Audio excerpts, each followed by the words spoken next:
The time for members' statements has concluded. Questions without notice. Are there any questions? I give the call to the Leader of the Opposition. Thank you very much, Mr Speaker. My question is to the Prime Minister. Can the Prime Minister explain why his government has taken a decision to unilaterally determine where Israel's borders lie? Does the Prime Minister think it was appropriate for him to hang one of Australia's closest Middle East security partners out to dry as part of a backroom deal to avoid an embarrassing factional fight over AUKUS at Labor's National Conference? Order. The Minister for Climate Change and Energy. Prime Minister has the call. Thanks, Mr Speaker. There's been no unilateral action by my government. My government is a strong supporter of Israel and its right to exist within secure borders. We also support a two-state solution that includes a Palestinian state.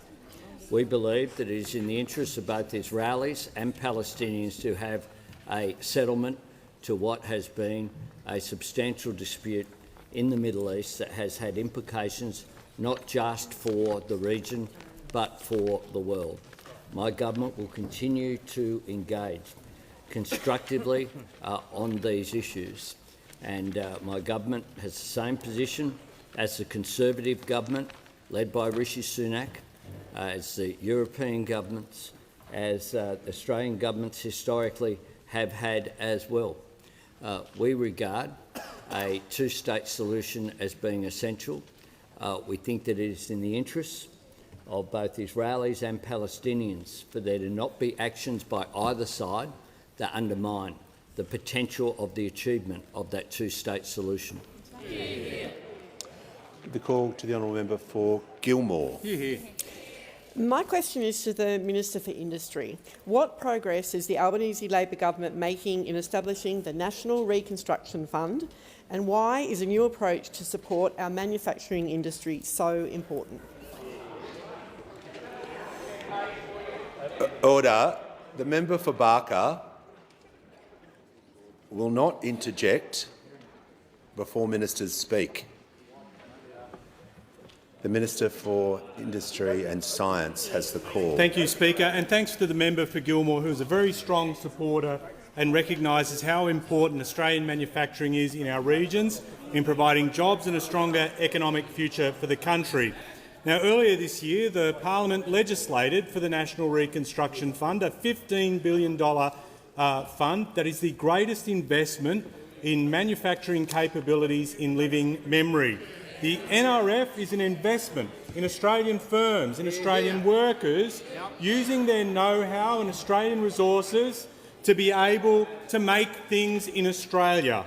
And today I announced the next step in delivering on our election commitment to set up the National Reconstruction Fund. The appointment of the independent board to provide high-calibre stewardship and for an investment of this size and importance, as it rightly demands. On any measure, this is a supremely qualified board, 8 well-respected, highly experienced members, a board made up of different experiences, different skills, different viewpoints from different corners of the country, but unified with the view that we can build a stronger economic future for the nation. A group of fine Australians ready to help take Australia forward, and I thank them enormously for their willingness to serve. The NRF is a massive springboard for Australian industry. The Minister for Infrastructure and the member for Barker will cease interjecting. It's about deepening Australia's economic complexity through value adding to our natural advantages. And in opposition, Labor said we needed to learn from the lessons of the pandemic. These weren't just words for the moment. These provide a roadmap for our economic future, and that's what the NRF will deliver. This new approach is sorely needed after a decade of waste and mismanagement from those opposite. The Liberal and National Party's only energy towards manufacturing is to drive manufacturers out of our country, who abused taxpayer dollars through grant programs designed to deliver political benefit, not in the national benefit. Order. The Minister will pause. I want to hear from the Manager of Opposition Business. Mr Speaker, the question was what progress is in establishing the National reconstruction framework? Why is a new approach to manufacturing so important? And what we've heard this minister do is spend... Yep. Thank you. Thank you. The minister has had some time. I'm going to bring him back to the question. And I know the history burns like holy water, but the reality is that's what they have to learn from. They abused taxpayer dollars, and there was never an opportunity too big for those opposite to miss. And in fact, the Liberal and National parties have done everything they can in opposition to make life harder for Australian manufacturers, voting against the National Reconstruction Fund, voting against the energy price relief that manufacturers needed at a time they needed it most. But what do you expect from the party of robo-debt only focused on making people's lives harder? The minister will return to the question. Today is an important step in the establishment of the National Reconstruction Fund, and we thank those Australians who are prepared to serve. The minister's time has concluded. I give the call to the honourable member for Canning. Thank you, Mr Speaker. My question is to the Deputy Prime Minister. In signing up to the AUKUS deal, the Labor government has agreed to establish a domestic nuclear industry and dispose of nuclear waste from nuclear submarines. Is there any state or territory the Deputy Prime Minister can rule out from servicing AUKUS nuclear submarines or storing their nuclear waste? I give the call. Order. I give the call to the Deputy Prime Minister and Minister for Defence. We've made a couple of things clear in relation to how Australia will move down the optimal pathway of acquiring a nuclear-powered submarine capability. That will see Australia develop an industrial capacity to build a nuclear-powered submarine, not the nuclear reactor, but the rest of the submarine, based at Osborne in South Australia. It will see us evolve the capacity to operate a nuclear-powered submarine out of HMAS Stirling in Rockingham in Western Australia. So obviously those two states will have a particular connection with the enterprise of Australia having a nuclear-powered submarine capability. It's also fair to say, though, that this will be a huge national effort to achieve this, and we will need to rely on the industrial base and the capacities of the entire nation in order to do that. Your question, that is relevant in the context of your specific question around what happens with nuclear waste, and we've made clear that as part of being a responsible nuclear steward, Australia will take responsibility for the disposal of the nuclear waste which comes from operating nuclear-powered submarines, which is both the low-level waste associated with things such as cleaning the submarines, but ultimately the high-level waste, which will be the reactor itself. We have made clear that the high-level nuclear waste will be disposed or dealt with, finally, on a defence site, current or future. And we have said nothing more or less than that. Well, I guess in addition to that, what we've made clear is that a process by which we will determine how that all occurs is a process that we're underway right now, and we will complete within 12 months. And to be clear on that, that is not to say in 12 months' time there will be a place, but it is to say within 12 months' time we will identify what the road will be to determining where. Give the call to the honourable member for Adelaide. Thank you, Mr Speaker. And Mr Speaker, my question is to the Treasurer. How will the Albanese Labor government's National Reconstruction Fund help address some of the challenges facing the Australian economy and drive future growth? Give the call to the Treasurer. Thanks, Mr Speaker. Thank you to the member for Adelaide, an absolute champion for working people and the manufacturing industries of the great state of South Australia. Mr Speaker, this was a really important milestone. The board that the Industry Minister announced today for the National Reconstruction Fund, with the assistance of the Finance Minister, working closely with the Prime Minister and others, has put together an absolutely first-class board. And I want to thank, as he did, the 8 very distinguished and experienced Australians for agreeing to be part of the NRF. The National Reconstruction Fund is all about broadening and deepening our industrial base. It's a $15 billion vote of confidence in our workers, in our industries and in our country. Right across, Mr Speaker, manufacturing, renewables, medical, primary industries, critical minerals and in other areas as well. It's all about creating more opportunities for more people in more parts of our country. It's about laying the foundations for a stronger economy and a better future for our workers. And it's all about making our economy stronger and more resilient as well.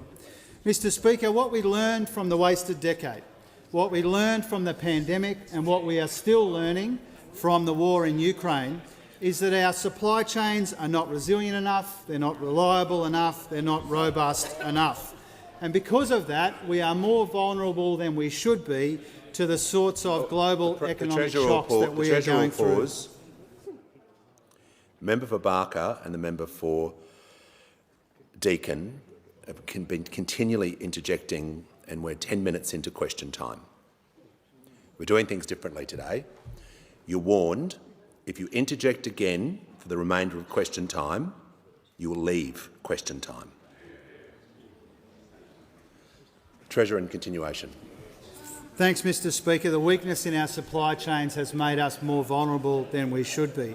Now, right around the world, countries like ours are coming to this same conclusion, and it's an opportunity for Australia as much as it's a challenge for Australia.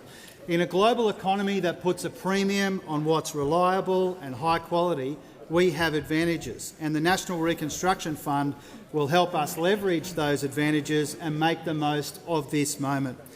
Mr Speaker, busted supply chains and weakness in our industrial base is one of the key reasons for the inflation that we've seen in our economy.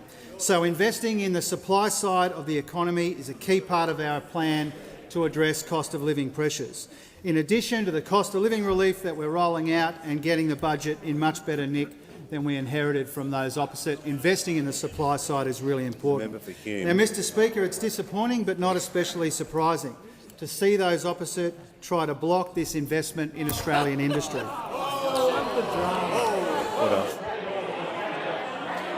The Treasurer will pause. Order. Members on my right. The member for McNamara got close to being warned. The Manager of Opposition on a point of order. Mr Speaker, on relevance, a serial offender once again he couldn't help himself. He starts talking about those opposite. Order. It was a commendably narrowly drafted question. How will this address challenges facing the Australian economy and drive future growth? No invitation to compare and contrast. Okay. He should be brought back to the question. The point of order was obviously about relevance. The Treasurer was not asked to compare and contrast, so I'm bringing him back to the question. Mr Speaker, let me put it this way. Not everybody in this parliament has learned from the wasted decade of missed opportunities and messed up priorities. And it is a fact, Mr Speaker, it is a fact that those opposite would rather block our progress than back our workers and industries in the defining decade ahead.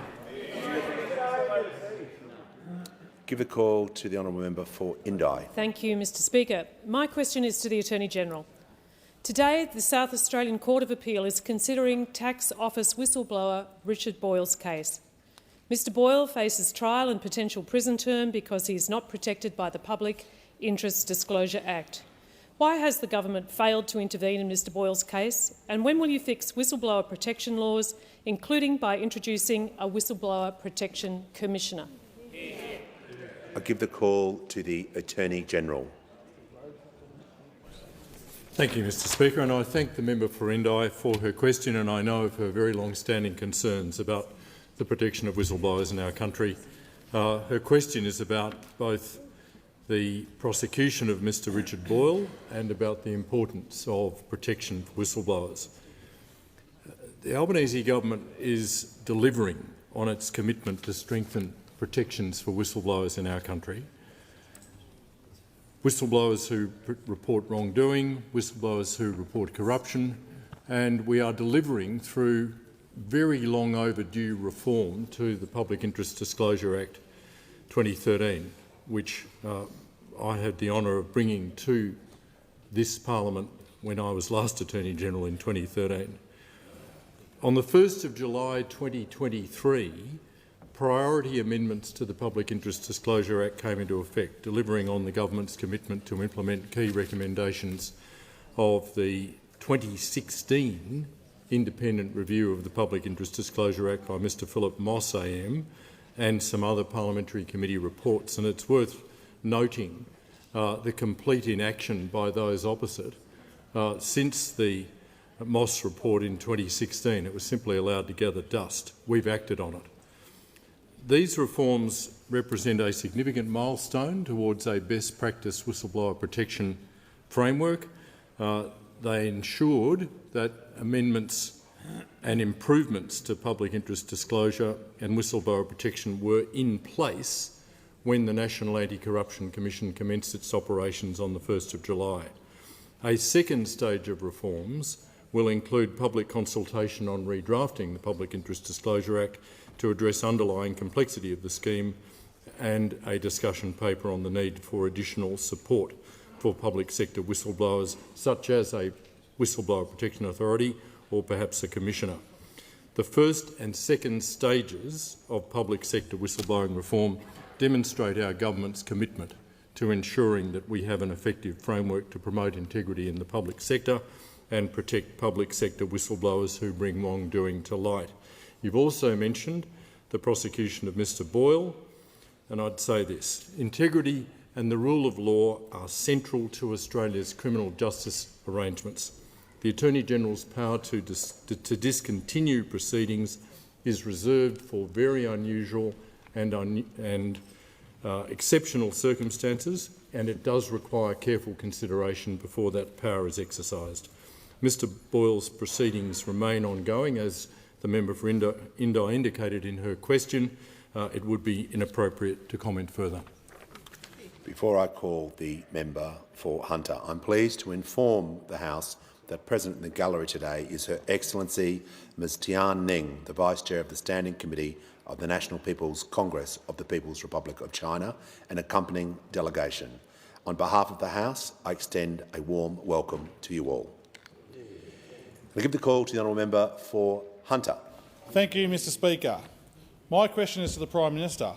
How will the National Reconstruction Fund lay stronger foundations for the future of Australian manufacturing, and what obstacles has the government had to overcome in establishing the fund? I give the call to the Prime Minister.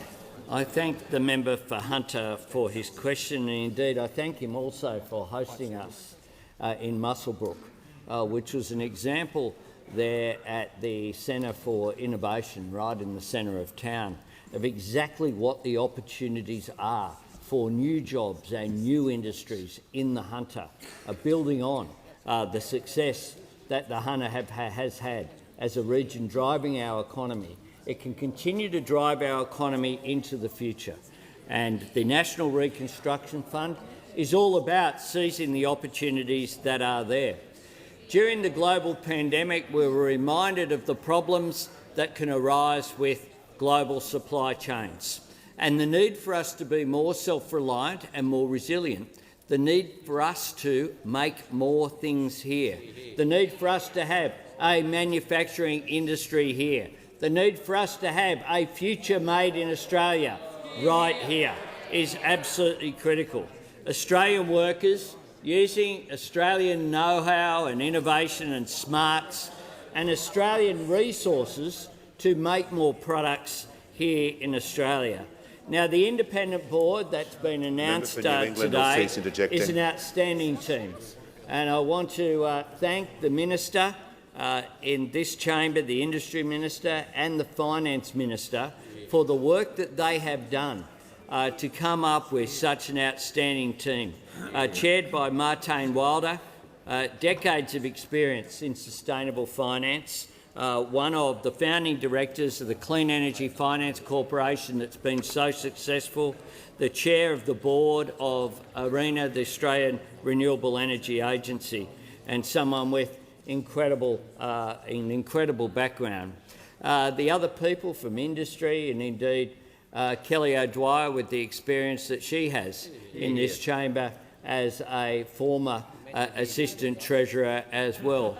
We on this side of the House understand the need to maximise the capacities and input of all of our Australians. The NRF will revitalise manufacturing and create secure jobs in areas like critical minerals, seizing the opportunities of renewable energy, defence capability, value-adding in resources, value-adding in agriculture, forestry and fisheries, in transport, in medical science. Order. All of these things being positive. Of course, they interject opposite. They oppose this because they say no to everything, Mr Speaker.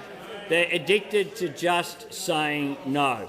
No to secure jobs, no to Australian manufacturing, no to new industries, and no to a future made right here in Australia. I give the call to the Honourable the Deputy Leader of the Opposition. My question is to the Prime Minister. Professor Megan Davis, a key member of the Prime Minister's Referendum Working Group, has said, and I quote, "The Uluru Statement from the Heart isn't just the first one-page statement. It's actually a very lengthy document of about 18 to 20 pages." End quote. Does the Prime Minister agree? Member for Moreton is warned. The Deputy Leader, I couldn't hear your question because of the member for Moreton's interjections. I can't be clearer. No one is to interject while questions are being asked. The Deputy Leader will restate her question. My question is to the Prime Minister. Professor Megan Davis, a key member of the Prime Minister's Referendum Working Group, has said, and I quote, "The Uluru Statement from the Heart isn't just the first one-page statement. It's actually a very lengthy document of about 18 to 20 pages." End quote. Does the Prime Minister agree? I'll give the call to the Prime Minister. I thank the Deputy Leader for continuing to ask questions about this conspiracy that's been out there for a long period of time. Order. Mr Speaker. Order. Mr Speaker. Megan Davis said this. There's been a lot of news this week that the Uluru Statement is 26 pages long, but it's one page. That's the statement. That is what we issued to the Australian people. Indeed, this conspiracy has been around a while. ABC News fact check. I wonder who they got this off. Pauline Hanson claims list of Indigenous demands found via FOI shows dangers of a voice to Parliament. What's actually in the documents? I tabled the RMIT ABC fact check from 21st of April 2023 that found that it was a nonsense. I tabled the AAP fact check, email misleads with secret documents claim from April 21, 2023. But here we have in August, and they reheat a conspiracy theory based on absolute nonsense. Listen to this this is what one of their friends has had to say. The very documents Credlin has been highlighting has been claiming our secret had been public all along. Not new, not hidden, not a secret statement. The Prime Minister will pause a moment. The Prime Minister will just pause a moment. Order. The member for Petrie, I'm not sure what you're doing, but just order. We'll just cease the interjections for the time being. Order. The Treasurer, the Deputy Leader of the Opposition on a point of order. Thank you, Mr Speaker. I seek leave to table the document, the Henry Parkes Oration 2018, and page 8, where Professor Davis states the Uluru Statement from the Heart is a very lengthy document of 18 to 20 pages. I seek leave to table the document. During an answer is not the time to seek. You're welcome to do it when the Prime Minister concludes his answer. Thanks, Mr Speaker. As Chris Kenny told Sky News last night, the Referendum Council 6 years ago took these background papers, published them in a report. Now, who was in government 6 years ago? Who was in government? Who set up their Referendum Council? So this is a conspiracy. This is a conspiracy Tony Abbott establishes a referendum council. It does the work leading up to 2017. They publish a report online, The Leader of the and Nationals give will it cease to interjecting. the government that was in office in 2017. It's been available online ever since 2017, but we've covered it up. I mean, for goodness sake, you couldn't make this up. As Chris Kenny said, Order. No one needed an FOI to get this stuff. That's how uncontroversial it is. And then Scott Morrison was Prime Minister for 4 years. Did Scott Morrison too just pretend that the Uluru Statement was 1 page long and conspire to hide the full Uluru Statement? Mr Speaker, this is Order. absolute conspiracy and nonsense that shows that they've become a fringe political party, Mr Speaker. They're making One Nation look like a mainstream political party with this nonsense. Mark Liebler made it clear last night. The member for Again, Fisher is I warned. was at Uluru for the National Convention and witnessed the adoption of the statement. It was 1 page. The Deputy Leader of the Opposition. Thank you, Mr Speaker, and I seek leave to table the document and refer members to page 8, which demonstrates the 18 to 20 pages Order. length Members on my right. of the Uluru Statement The from Deputy- the Heart, and remind the Prime Minister Order. to refer to those pages in light of the fact You may- that he never you may answers resume a your single... seat.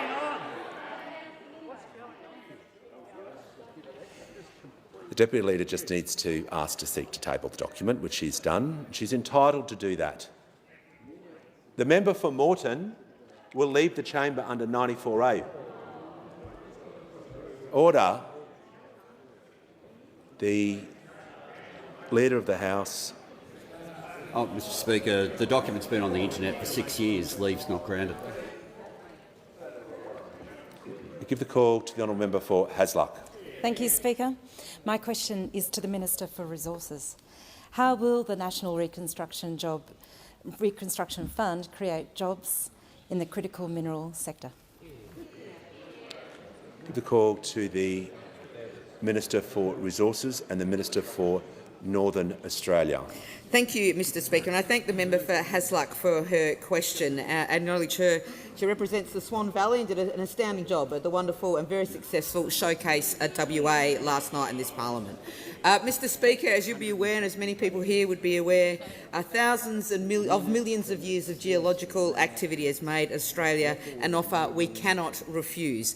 It has provided us with the minerals and the metals needed to secure the Earth's future and our own.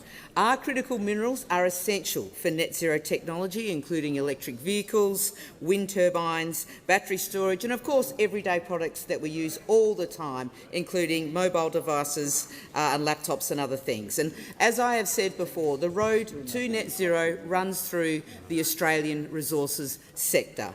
To get to net zero, we will need more mining, not less. The International Energy Agency recently predicted that under a net zero emissions scenario by 2050, global demand for critical minerals will increase over the next 7 years by 350%. That is an extraordinary level of growth, and Australia has the natural resources that will enable us as a nation to respond to this international demand. We are the world's largest producer of lithium, the third largest producer of cobalt and the fourth largest producer of rare earth elements. This represents an unmissable opportunity for our nation and one that this government will not miss. And to highlight the current demand for critical minerals, I'd like to give a shout-out to the annual Diggers and Dealers Mining Forum taking place right now in the goldfields town of Kalgoorlie in my home state of WA. For over 30 years, Diggers and Dealers has traditionally been a conference of gold miners. However, for the first time in its history, Diggers and Dealers now has a larger official representation from battery minerals and metals companies than those of gold miners, as the industry seeks to support that global push for a decarbonised economy. And the push for this onshore processing is part of the drive of that increased presence at Diggers and Dealers. Through this Labor government's $1 billion Value Adding and Resources Fund, part of the broader $15 billion National Reconstruction Fund, the Albanese government will ensure a greater share of our raw materials are processed right here in Australia. We will support those businesses in these industries to secure capital, allowing them to expand their workforce, creating more jobs, more complex jobs, bringing manufacturing capability, refining capability and, all importantly, chemical processing back into our country. The critical mineral story of Australia will be one of expanded mining operations and, very importantly, that high-level chemical processing. And we will use our own resources to do it. We mined it here, we should make it here, and the Labor government will make sure that happens. Give the call to the honourable member for Hughes. Mr Speaker, my question is to the Minister for Indigenous Australians. Will the minister rule out financial payments being made by the Commonwealth as part of a treaty or a Makarrata process? Give the call to the order. The member for Hume. Just reminding him about my policy and not interjecting before ministers speak. Give the call to the Minister for Indigenous Australians. Thank you, Mr Speaker. And can I thank the member for her question. She asked about one element of the Uluru Statement. I am very happy to respond to that. This government is absolutely focused on the referendum at the end of this year. I am asked a question, as I said, that relates to the element of the Uluru Statement that goes to agreement making, and there is much of that going on around the country. A treaty is being progressed in Queensland with bipartisan support. A treaty is being progressed in Victoria with bipartisan support. Peter Walsh, the leader of the Victorian Nationals, said the Liberals and Nationals are committed to advancing the treaty process in Victoria. And in Tasmania, a Liberal government has established a pathway to truth-telling and treaty with bipartisan support.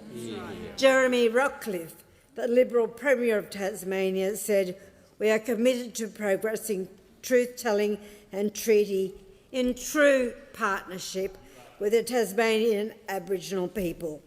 Our priority is constitutional recognition through a voice that will help drive better results for Indigenous people, and that is what the Australian people will vote for later this year." Give the call to the honourable member for Macnamara. Thank you very much, Speaker. My question is to the Minister for Government Services. What advice does the Royal Commission into Robodebt provide to governments about how they should respond to adverse decisions made by bodies hearing appeals? And how did the former government respond to legal challenges or threaten legal challenges? Give the call to the Minister for the National Disability Insurance Scheme and the Minister for Government Services. I thank the member for his question. The Robodebt Royal Commission found that an effective merits review tribunal to hear appeals against government administrative decisions is essential. It's essential to protect the rights of individuals and to hold the government to account for bad decisions. But the Royal Commission found that successive coalition governments effectively neutered the Administrative Appeals Tribunal, a key protection for Australians during Robodebt. Now, we know that Robodebt launched in 2015 in circumstances where initial legal advice was that Robodebt wasn't in accord with the legislation. We know that. But from 2016, the AAT made a series of decisions that questioned the legal basis for income averaging. Victims would appeal to the AAT, and the AAT made a series of decisions saying the government was wrong.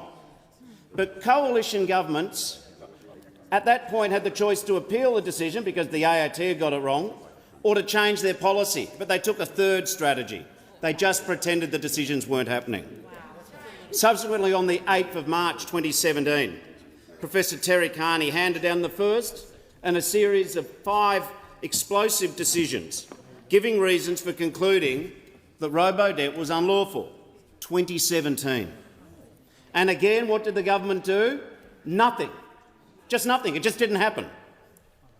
In fact, the Royal Commission has found that in no less than 424 cases where the AAT said that the use of the income averaging to assess part or the whole of the debt was wrong, 424 cases. That's a big number. That's a shocking number. They found that in 424 cases, when the government has been told you're wrong, the government neither had the intestinal fortitude to appeal the decisions, nor did it have the courage to actually say we're going to stop it. They just ignored the problems. This Royal Commission evidence is damning. What this government did, these successive coalition governments did, is you're the victim, you've gone through trauma, you finally get to the AAT, you get your hush money, settlement money, settle up. But what this coalition government never did, what none of you ever failed to do, was that you joined the dots. How many cases does it take before a government realises it's breaking the law? And do you know what the Royal Commission found out? In over 500 cases at the AAT, not once did the government's lawyers ever argue that they could rely on any law. It was a cowardly government. I just asked one thing from the Leader of the Opposition. Admit you were wrong then. Order. I want to hear from the honourable member for New England. Thank you, Mr Speaker. My question is to the Minister for Veterans Affairs. Over a year ago, the Defence Honours Appeals Tribunal released the report recognising their sacrifice. That included recommendations on how to better recognise those who died of a service-related death and their families. Given this is the last sitting week before the official 50th commemoration of Australia concluding its involvement in the Vietnam War, the date being the 18th was Long Tanna Day, though the war obviously ceased before that date, will the government commit to honouring the recommendations that honour the deaths and families of our veterans? Time has concluded. Order. I'll give the call to the Minister for Veterans Affairs and the Minister for Defence Personnel. Thank you, Mr Speaker. I thank the member for New England, in particular for recognising that next week we will be commemorating the 50th anniversary of the end of Australia's involvement in the Vietnam War on Vietnam Veterans Day, which was traditionally referred to as Long Tan Day, a very important day for Vietnam veterans across the country. And as we saw last week with the vigils that were held at the many places of memorial around the country, recognising the service and sacrifice of our Vietnam veterans, veterans again will turn out here in Canberra and in many local services around Australia to commemorate the fallen, the wounded, those that have suffered both physically and mentally as a consequence of their service for our nation. And despite what may have been political controversy at that time, now as a country we come together to commemorate that service for all of those people who wore our uniform and to recognise the sacrifice that they made and to recognise the sacrifice of their families as well in supporting them, not only when they went away, but when they came back. The report that the member has referred to from the Defence Honours and Award Tribunal is a very lengthy and detailed report. It gives rise to a number of recommendations, but it gives rise to a number of questions as well. And so it is going to take some time to work through how that report is to be dealt with by government, to be properly understood the consequences that may come from some of those recommendations, properly put and understood in terms of the breadth of application that they may take. But regardless of how we work through that process, as there are a number of reports coming from that tribunal already that the government has already taken action on since we came into government in just over the first 12 months, we will consider that report as well. But the critical thing that the report raises, which regardless of how those recommendations may be dealt with in the fullness of time by this government, is the core point which goes back to what the member was raising and which I think all members of this House and all members of this parliament agree, that when people sign up to join our Defence Force, they do that with a common purpose to defend our nation, to serve our nation. Some of those people may not be able to come back to their families, whether that's in time of war or in time of peace. Some people may come back to their families being wounded whether that's physical or mental. And certainly, as we have seen with the Royal Commission that is ongoing right now, there are some that end up taking their own lives as a consequence of their service. And that is something that we are working to, and I'm sure all members of this parliament are committed to ensuring that we address that national tragedy as well. The call to the honourable member for Higgins. Thank you, Speaker. My question is to the Minister for Climate Change and Energy.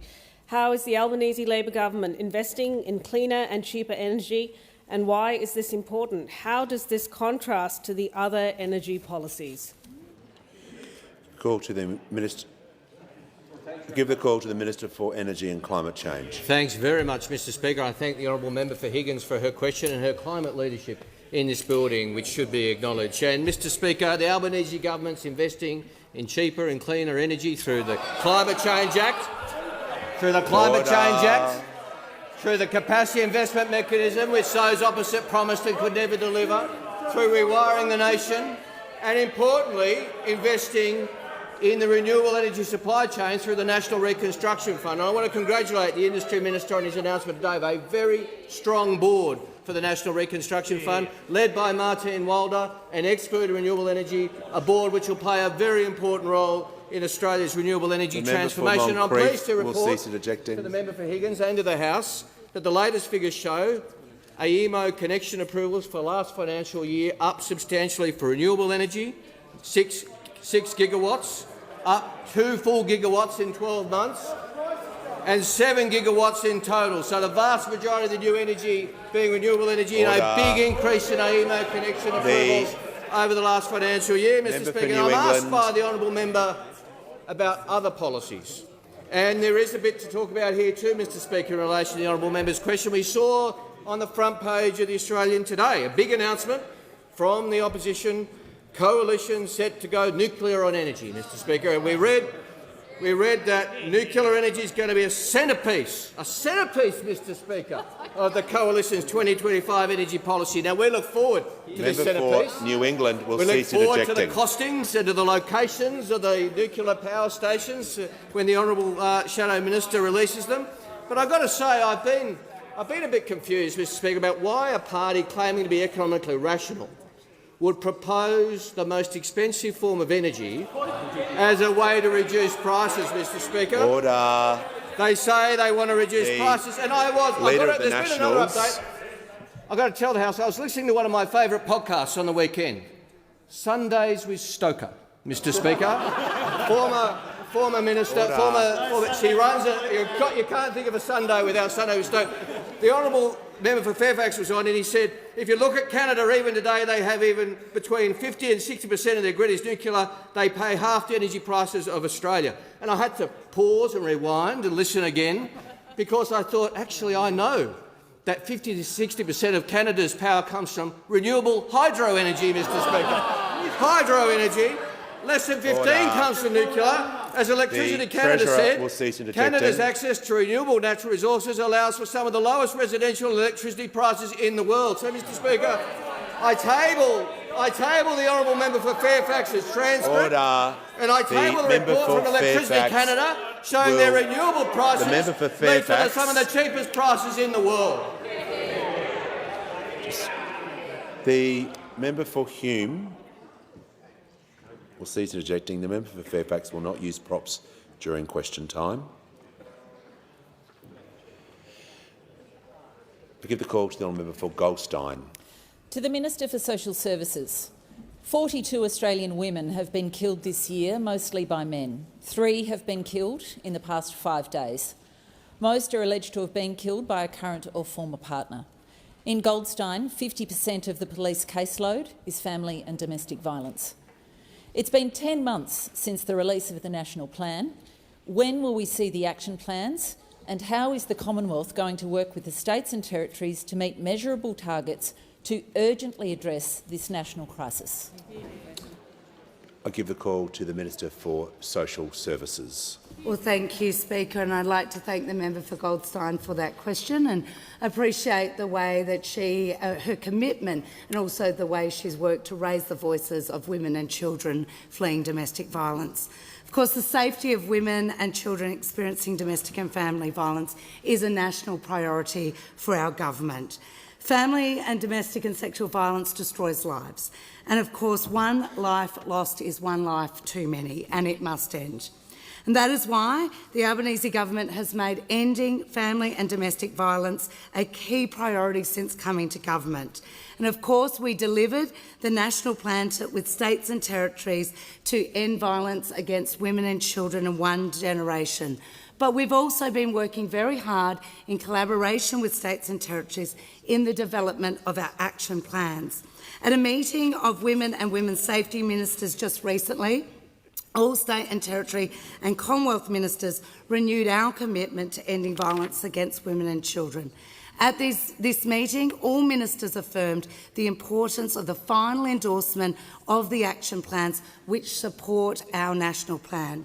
The action plans will detail the actions our government will take at a Commonwealth level, as well as the shared ambition that each state and territory will also take to help achieve our goal. There will be 2 action plans, the first National Action Plan and a dedicated Aboriginal and Torres Strait Islander Action Plan. And these will be accompanied by an outcomes framework. This will be an important document for accountability for all levels of government to be measured against. Of course, since coming to government, we have made family and domestic violence a key priority. In our first 2 budgets, we have made a record of investment of $2.3 billion at a Commonwealth level to ensure that supports and services are available. We have been fixing up the escaping domestic violence payment because it was taking too long for victim survivors to access this support. We've of course secured ongoing funding for states and territories to deliver frontline services. This was funding that was not in the forward estimates and not provisioned by the former government. We are delivering our commitment for new frontline workers, and of course we've increased the support for temporary visa holders experiencing domestic and family violence from 3,000 to 5,000, a call from many in the sector. We've legislated 10 days paid family and domestic violence leave for all employees, including casuals. We're investing in educational resources about consent support and support for young people. We will, and this is just a small number of the actions we've taken, we will continue to take this area incredibly serious as a national priority and work with all of those who wish to work with us. Before I call the member for Reid, I'm pleased to inform the House that present in the gallery today also a delegation from the International Livestock Research Institute based in Nairobi, Kenya, led by Professor Apollina de Jong and including Professor Gabrielle Pursley AM, and also, as guests of the member for Kennedy, board members from National Seniors Australia. Welcome to you all. I give the call to the honourable member for Reid. My question is to the Minister for Employment and Workplace Relations. What impact have government policies had in improving outcomes in employment and workplace relations? How does this compare with some of the commentary? Give the call to the Minister for Employment and Workplace Relations and the Minister for the Arts. Thank you very much, Mr Speaker, and I thank the member for Reid both for the question and for her advocacy to see more people in work and to see them better paid. It's possible now to have a look at what the average figures were over that lost decade that the Treasurer referred to and compare with what we're getting now. If you start with unemployment figures, the average unemployment figure over that lost decade, at the time those opposite were in office, was 5.6%. If we had their average unemployment figure today, an additional 300,000 people would be out of work. Instead, this government has had the best first year of new jobs for any Australian government. And that is 500,000 people in work. 500,000 new jobs. The member for and the majority of them, overwhelming. How many of them are full-time? 85% of those jobs full-time, and the majority of those full-time jobs held by women. But not only are there more people in work, not only are there more people in full-time work, People in those jobs are now being better paid than they were under those opposite. Those opposite. The member for Under Mallee. their time in office, wages grew at an average of 2.1%.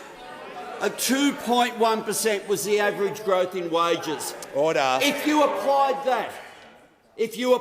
that average wage growth to what workers have in fact received, you would see now that people on the minimum wage, had we kept their settings, where low wage growth was a deliberate design feature of their measures, and they knew our policy changes would produce increased wages, they even said that was why they opposed them. The Leader of the Opposition said that's why he opposed them. The Shadow Treasurer said that's why he opposed them. But on national minimum wage workers would be $45 a week worse off right now if we kept those settings in place. Award wages, a retail worker would be $44 a week worse off if we kept those settings in place. A hospitality worker would be nearly $2,500 a year worse off. And the strongest figures of the difference in the change of government in wages is for aged care workers. An aged care direct employee level 4 every week would be $195 worse off if we had kept their settings in place. There was far too much noise on my left. The member for Casey is now warned, and the member for Hume is warned. And the member for Gippsland will stop. I can hear every word you're saying, trust me. I give the call to the Manager of Opposition Business. My question is to the Minister for Infrastructure, Transport, Regional Development and Local Government. Did the Minister receive advice from her department recommending that she approve additional routes applied for by Qatar Airways? I give the call to the Minister for Infrastructure, Transport, Regional Development. The member for Page will leave the chamber under 94A. I can't be clearer. Before I call a minister is not the time to do. Keep going.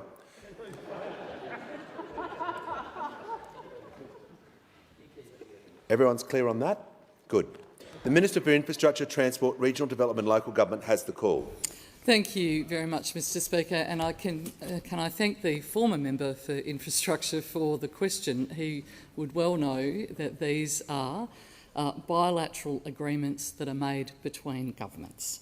And as with all bilateral agreements that are made between governments, they are international agreements, and that we only sign up to agreements that benefit our national interest in all of its broad complexity. And that includes ensuring that we have an aviation sector through the recovery that employs Australian workers. In determining what our national interest is, we have to consider a broad range of factors, and not one factor led to this particular decision.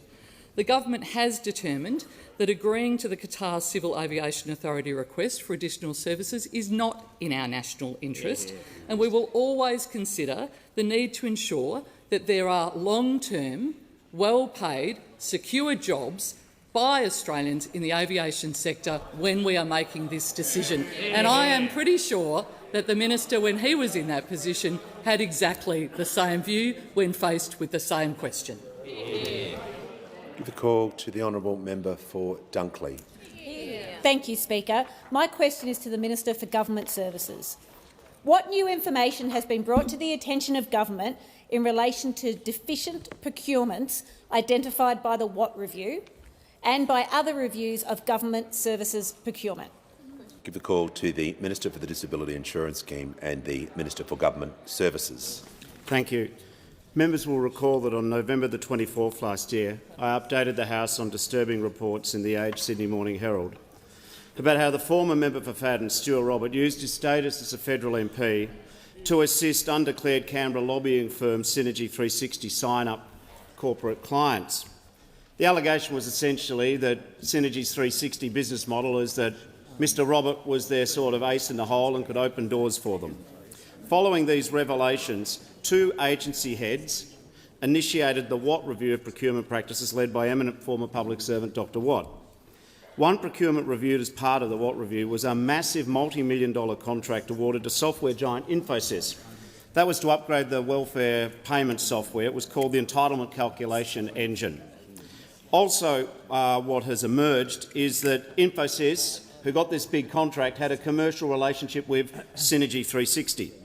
Now, the ECE procurement was meant to transform the way welfare services were delivered in this country, and Infosys and its subsidiaries have been paid $126 million to do this. But after multiple delays and problems, Infosys never delivered what they promised. So Services Australia has made a decision to stop throwing good money after bad, and it's written off the former Liberal government's project at a total cost of $191 million to the taxpayer. But today, in the SMH and Age, there are reports that Stuart Robert frequently met with Infosys, beginning in September 2018 when he was Assistant Treasurer, and then as a recycled Cabinet Minister after 2019. And furthermore, in documents tendered to Mr Hill's committee, the Joint Committee of Public Accounts and Audit, by Infosys, it's revealed that on no less than 11 occasions, Mr Robert met with Infosys with no probity advisor or APS representative in attendance. And at least 6 of these meetings, miraculously, Synergy 360 was in attendance. Now, we know from Infosys' testimony at the public hearing that Infosys, who got $126 million from the former coalition government, paid Synergy 360 $16 million. Of course, the other thing that we've learned here is that somewhat decently of Synergy 360, in 2017 they gave Mr Roberts' chief fundraiser in Queensland, Mr Margerrison, whereabouts unknown, they gave him a free 20% share of the lobbying company. So now this is where we're at. Mr Roberts left the building, Mr Margerrison's left the country. There's been $191 million splashed up against the proverbial wall of taxpayers' money. Now the question is for the opposition and the Leader of the Opposition, what steps have you taken to satisfy yourself as to the probity of Mr Roberts' conduct? Have you asked the Queensland LNP where Mr Margerrison is, and is he still an LNP member? And will you repudiate Mr Roberts' conduct? Order. Give the call to the honourable member for Wentworth. My question is to the Prime Minister. In National Homelessness Week, the stark truth is that housing has become a nightmare for many Australians, particularly young people. I welcome the government's commitment to work with the states to boost housing supply by improving zoning and planning laws and processes. But despite the states receiving an extra $2 billion in federal funding, we have no guarantees they will deliver on much-needed reforms. What guarantees of reform is the Prime Minister aiming to get from the states next week? And will the Prime Minister make future funding contingent on them actually delivering more housing? Give the call to the Prime Minister. I thank the member for Wentworth for her question. I thank her for her concern about these issues, and I've met with the member for Wentworth one-on-one about some of the ideas that she has to address what are major issues when it comes to housing supply in this country that are having a particularly adverse effect on young Australians. The member for Wentworth understands that this is about supply, and that is why, in the issues that she has raised with me, we've been broadly in agreement about the direction in which she wants Australia to go. We have a meeting of the National Cabinet next Wednesday, and I've spoken with state premiers and chief ministers about how we move forward when it comes to supply. We, with the $2 billion that we brought forward in the Social Housing Accelerator, when we met in June, we insisted that that has to be additional supply.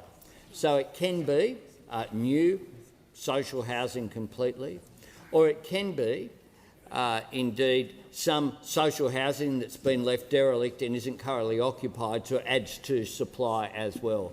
We know from experience when the member for Sydney was the housing minister of this country that the big difference that was made in that time was actually making sure that housing the Minister for the Environment will cease interjecting. At that time unoccupied, got renovated, got made fit for purpose in a dynamic way.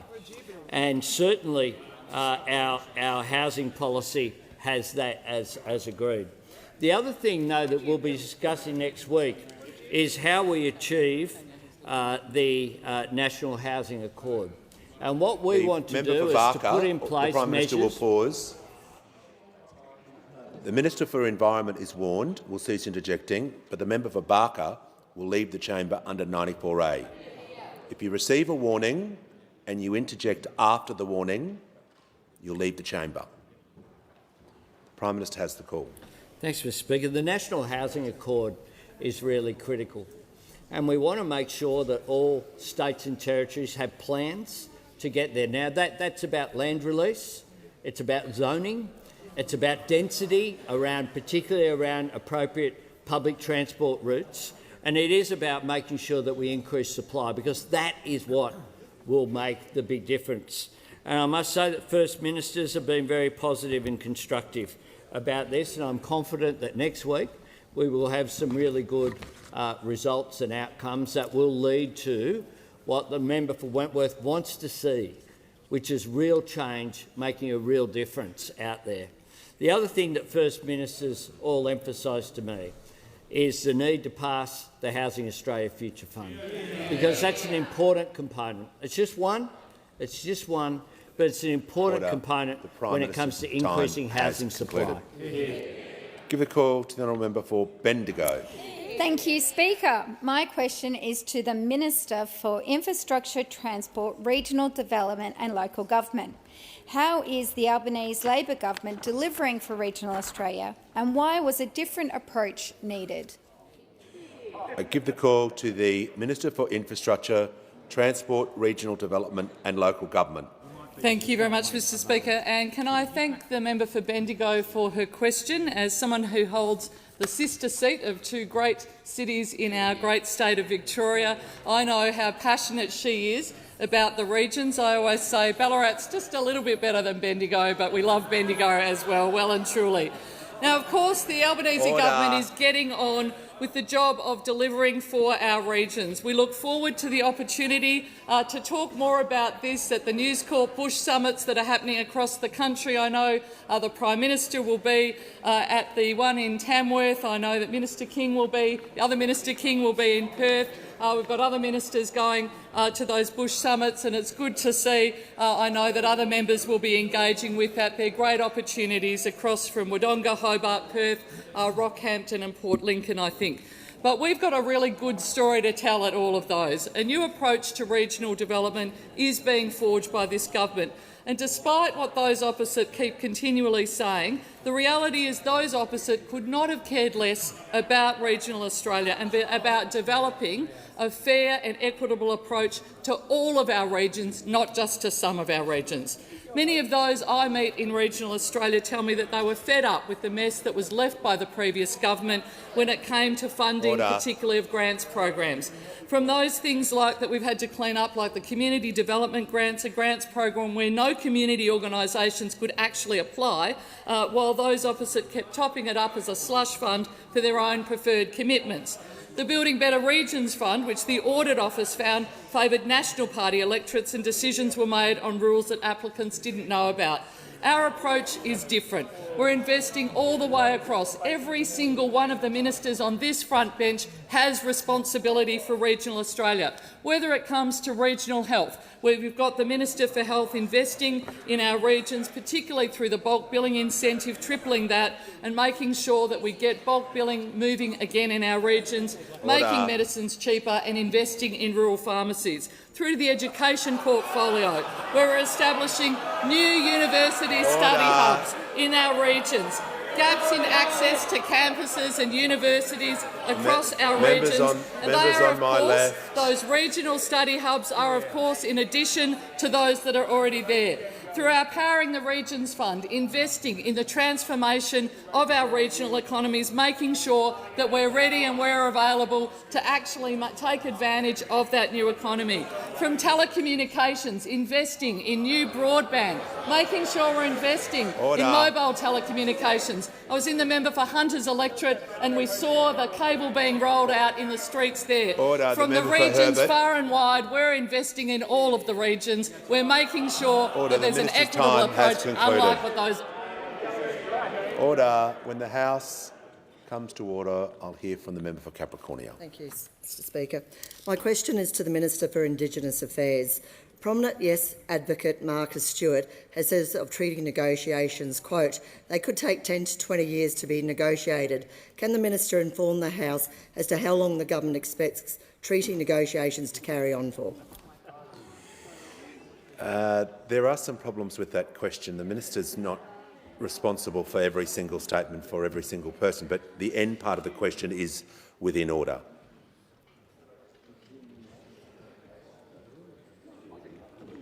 The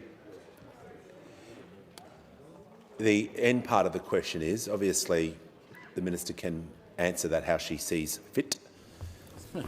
The Minister for Indigenous Australians has the call. Thank you, Mr Speaker, and can I thank the member for Capricornia for her question. The question went to issues to do with an element of the Uluru Statement from the Heart. And the position of the Australian Government is that we support the implementation of the Uluru Statement from the Heart. This is an idea that came from Indigenous Australians themselves, not the government. It is a generous offer to all Australians to walk together to a better future. And this year we have the chance to vote for constitutional recognition through a voice. It is something that I support.